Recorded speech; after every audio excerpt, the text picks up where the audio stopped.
नमस्कार दोस्तों, स्वागत है आपका गंगास किचन में। आज मैं आपके लिए लेकर आई हूँ एक बेहद स्वादिष्ट और कुरकुरी रेसिपी। तो जी हाँ, जैसा आप वीडियो में देख रहे हैं, साबूदाना बड़े। उपवास हो या स्नैक टाइम, ये बड़े हर मौके पर बनाए जा सकते हैं। बिना ज़्यादा तेल के, बाहर से क्रिस्पी, अंदर से सॉफ्ट, एकदम परफेक्ट टेक्सचर के साथ।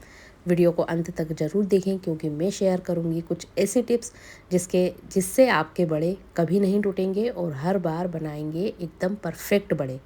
तो चलिए रेसिपी को हम शुरू करते हैं। तो यहाँ पर सबसे पहले हमें बड़ा बर्तन ले लेना है और इसके अंदर हम डालेंगे 2 कटोरी साबूदाना। तो यहाँ पर मैंने इस कटोरी से साबूदाना मेजरमेंट किया है। आप कोई से भी बर्तन से मेजरमेंट कर सकते हैं। यहाँ पर मैंने शौकिया तौर पे बना रही हूँ और मेरे इस बड़ों को घर में लगभग सभी बहुत पसंद करते हैं और बहुत शौक से खाते हैं, इसलिए मैं थोड़े ज़्यादा बना रही हूँ। आपको कम बनाना है तो छोटे बर्तन से मेजरमेंट कर सकते हैं। तरीका जो मैं बताऊँगी आपको वही तरीका इस्तेमाल करना है, तो आपके बड़े परफेक्ट तरीके से बनकर तैयार होंगे।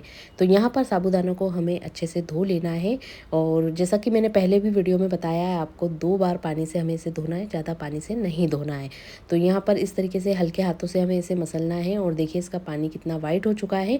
तो बस इस पानी को अब हम निकाल देंगे। तो यहाँ पर मैंने दूसरे पानी से भी धो लिया है और उसका पानी निकाल दिया है। अब यहाँ पर हमने 2 कटोरी साबूदाना लिया है, तो उसी कटोरी से हम 2 कटोरी इसके अंदर पानी डालेंगे इसे गलाने के लिए। साबूदाना की आप कोई सी भी रेसिपी बना रहे हैं तो सबसे मेन पॉइंट होता है इसे भिगोने का, जो कि सही मेजरमेंट और सही पानी से अगर हमारे साबूदाने सही से भीग जाते हैं तो हमारी रेसिपी आगे के लिए बनने में आसान हो जाती है, परफेक्ट तरीके से बनती है। तो आपको इस चीज़ का ध्यान रखना है। तो यहाँ पर मैंने 2 कटोरी पानी डाला है और इसे मैं 1 से 1.5 घंटे के लिए रख दूँगी। तो यहाँ पर हमारे साबूदाने हमने अच्छे से धो के और भिगो के रख दिए हैं।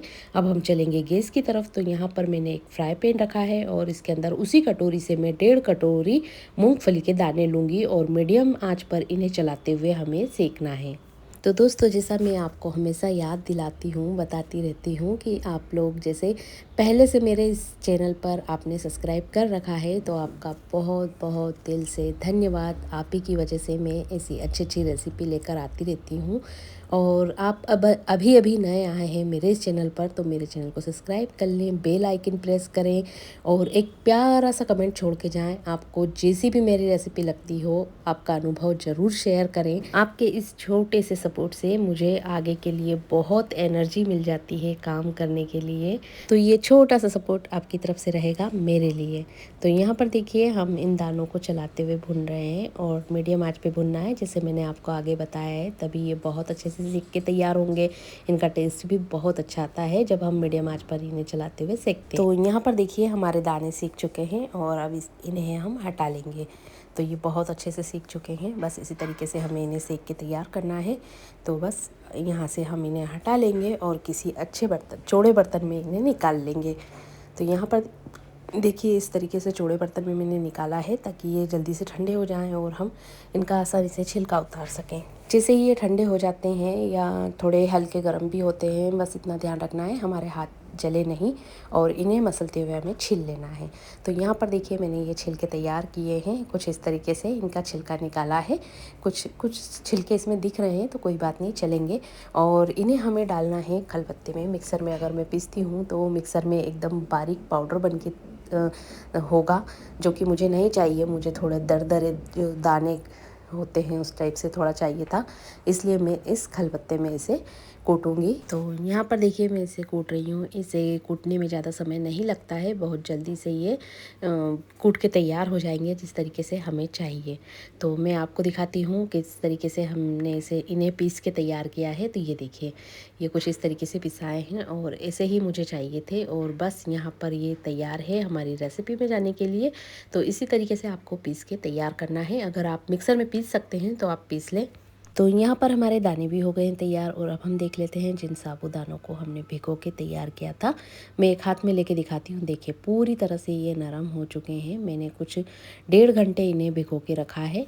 तो यहाँ पर हमें क्या करना है, एक बड़ा बर्तन ले लेना है, उसके ऊपर छलनी रख लेना है और इन साबूदानों में जो भी एक्स्ट्रा पानी है उसे हमें निकाल देना है। तो यहाँ पर देखिए इस छलनी से मैंने इस साबूदानों को छलनी के अंदर डाल दिया है और जो भी इसके अंदर पानी होगा वो पूरी तरह से निकल जाएगा। अब जैसे ही हम इसके अंदर का पानी निकल जाता है तो तुरंत ही भले आप इसे काम में ले सकते हैं। इन साबूदानों को बहुत ज़्यादा हमें कोई टाइम नहीं देना है, इन्हें रेस्ट नहीं देना है कि इन्हें 5 मिनट या 10 मिनट हमें ऐसे रखना है।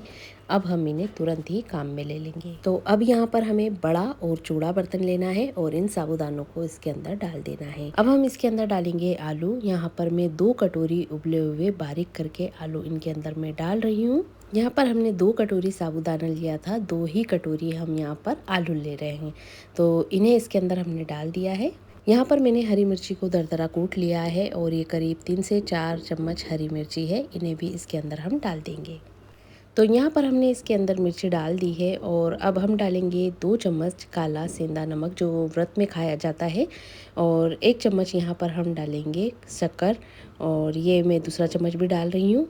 तो यहाँ पर हमें 2 चम्मच नमक डालना है। मिर्ची आप आपके स्वाद अनुसार कम ज़्यादा कर सकते हैं, नमक आपके स्वाद अनुसार आप कम ज़्यादा कर सकते हैं। आप कैसा खाना पसंद करते हैं उस हिसाब से आप इसमें ऐड करें। अब इसके अंदर जाएगा बहुत सारा धनिया। तो यहाँ धनिया पत्ती हमने बारीक काट के तैयार कर ली थी, वो भी इसके अंदर हम डाल देंगे।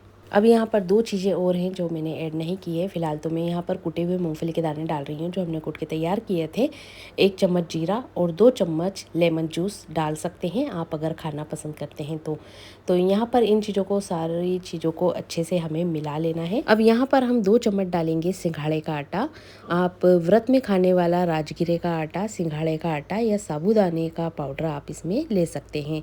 जो भी आप डालें उसे 2 चम्मच ही हमें डाल के इसमें डालना है और इन सारी चीज़ों को हम अच्छे से मिला लेंगे। इसे डालने से हमारे बड़ों की बाइंडिंग बहुत अच्छी हो जाएगी और गोल गोल शेप में हमारे बड़े बहुत ही अच्छे से बन के तैयार हो जाएंगे। तो यहाँ पर मैंने बहुत अच्छे से इन्हें मिला के तैयार कर लिया है। अब हम हाथों पे हल्का सा तेल लगाएंगे और हमारे बड़े बनाकर हम तैयार कर लेंगे। तो यहाँ पर देखिए ये गोल गोल बहुत ही आसानी से बन जाएंगे क्योंकि हमारा मिश्रण बिल्कुल परफेक्ट बन के तैयार हुआ है और बहुत ही अच्छे अब हमारे बड़े बनने वाले हैं। तो आप वीडियो को यहाँ से छोड़ के नहीं जाएं, आगे इनका रिजल्ट देखें।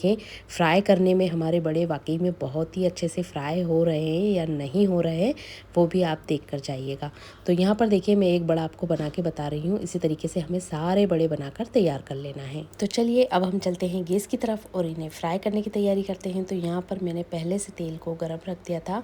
हमें यहाँ पर तेल को अच्छे से गर्म करना है और इन बड़ों को इसके अंदर डाल देना है। यहाँ पर हमें तेल को अच्छे से गर्म कर लेना है। अगर हम ठंडे तेल में इन्हें डाल देते हैं तो ये हमारे बड़े फटेंगे, तले में लगेंगे और जो ऑयल होगा वो बड़ों के अंदर तेल भर जाएगा। तो इस चीज़ का आपको ध्यान रखना है। यहाँ पर देखिए तेल कैसा खोल रहा है, इसी तरीके से आपको तेल को गर्म करना है। और हाँ एक बात और ज़रूर जो ध्यान में रखने की है, हमें डालते ही डायरेक्ट इन्हें पलटाना नहीं है। थोड़ी देर इनमें कोटिंग ऊपर हल्की लेयर आ जाए इतना इन्हें पक जाने देना है और उसके बाद इन्हें हल्के से हमें पलटाना है। तो यहाँ पर मैं आपको चला के दिखाती हूँ इन बड़ों को। ये देखिए बहुत ही अच्छे बने हैं, ना ये एक दूसरे आपस में लगे हैं और नहीं ये फटे हैं। तो इस तरीके से आप मेरे बताए हुए तरीके से अगर बनाएंगे तो आपके भी ये बड़े परफेक्ट तरीके से बनकर तैयार होंगे। तो यहाँ पर देखिए इनके ऊपर हल्का सा गोल्डन कलर आ रहा है। तो बस इसी तरीके से हमें इन्हें फ्राई करने थे और अब इन्हें हम निकाल लेंगे। तो यहाँ पर देखिए ये हमारे बड़े कितने अच्छे बन के तैयार हुए, बस इतना ही कलर हमें चाहिए था और अब इन्हें हम निकाल लेंगे। ये बहुत ही टेस्टी और ऊपर से क्रिस्पी और अंदर से सॉफ्ट, वो मैं आपको आगे दिखाऊंगी किस तरीके से अंदर से ये बन के तैयार हुए हैं। और फिलहाल देखिए ये देखिए गर्मा गर्म हमारे साबूदाना बड़ा बनकर तैयार है। तो यहाँ पर देखिए हमारे साबूदाने बड़े बनकर तैयार हैं, ऊपर से क्रिस्पी अंदर से सॉफ्ट। अगर आप भी मेरी तरह साबूदाने बड़े के शौकीन हैं तो इस वीडियो को सेव करके रख लें और जब भी आपको खाना हो बनाना हो तो आप इस वीडियो को देखकर बना सकते हैं। आपके बड़े भी परफेक्ट तरीके से बनकर तैयार होंगे। और अगर आप बाद में ढूंढेंगे तो आपको ये रेसिपी ढूंढे से नहीं मिलेगी, इसलिए अभी इसे सेव करके रख लें। अब आप इसे किस चीज़ के साथ खाना चाहते हैं, हरी मिर्ची के साथ या हरी चटनी के साथ, ये आपकी चॉइस है। बहुत से लोग इसे दही के साथ भी खाते हैं, चटनी के साथ भी खाते हैं। तो दोस्तों उम्मीद करती हूँ आप लोगों को आज की मेरी यह रेसिपी पसंद आई होगी। पसंद आई हो तो प्लीज़ एक प्यारा सा कमेंट लाइक ज़रूर छोड़ें और अपने फैमिली मेम्बर दोस्तों के साथ शेयर करें ताकि वो भी आसानी से इस रेसिपी को बना सकें। तो जल्द मिलते हैं हम एक और आसान नई रेसिपी के साथ। जब तक अपना ढेर सारा ख्याल रखें।